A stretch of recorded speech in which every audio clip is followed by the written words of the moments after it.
Hi, it's me again with Corel Tips and Tricks. And somebody was watching my video the other day and they're trying to duplicate it and they're using a bunch of lines and they're having problems.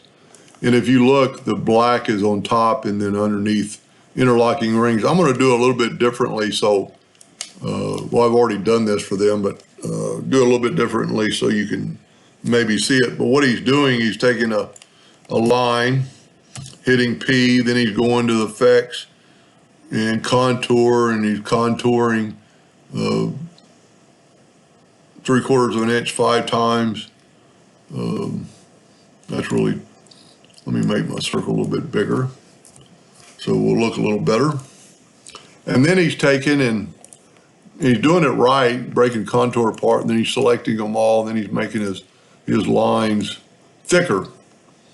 And then he's grouping them together, Control G, and then he's hitting the plus key on the keyboard, and then he's making the other one blue. Whoop. And then when he does my little trick with the box, or not my trick, but a trick, so I've got that selected, select that, and go up to intersect and intersect it. He's getting this cutoff line. As you can see, the box is making a box out of itself. And so when you're doing something like this, the best thing to do is to draw a circle or an ellipse. Go ahead and make it your thickness you want. And then Control D to make a duplicate, holding down the Shift key so it'll grow. And then Control D again. Then you can select all these and go up to and convert them, the outline to an object. For some reason it doesn't work on just an outline, and then go up to object and group them together.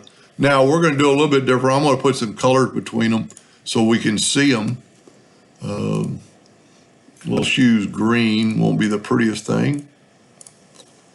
But now we can group this together, Control G. And then I'm going to hit the plus key on the keyboard. I'm going to move this out of the way. I'm going to make my colors now differently. So I'm going to, probably the best thing to do is just take away all the fill and get our outline back. And let's go with a blue on our lines. And there's another way you could do this. And then make the,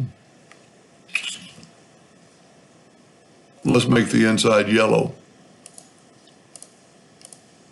Just trying to make it stand off so you can see a little bit better. Now group all that together, Control G. I want to make sure this is grouped together. It is. I'm going to hit P.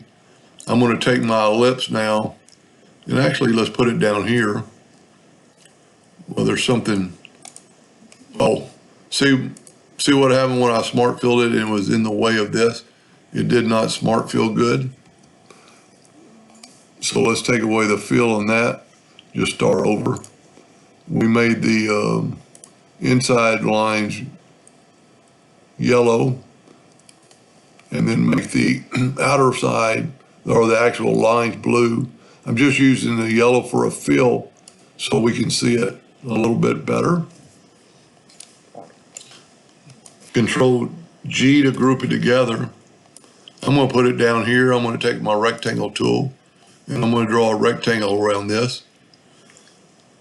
I've got it selected. Now I'm going to select this. I'm going to go to intersect and see what it did. So now I'm going to get rid of my box, and I'm going to put this to object, order, front of page. So now it looks like it's interlocking between the two. That's pretty cool. It actually looked better if we would have interlocked them a little bit more. Let's move this one up a little bit.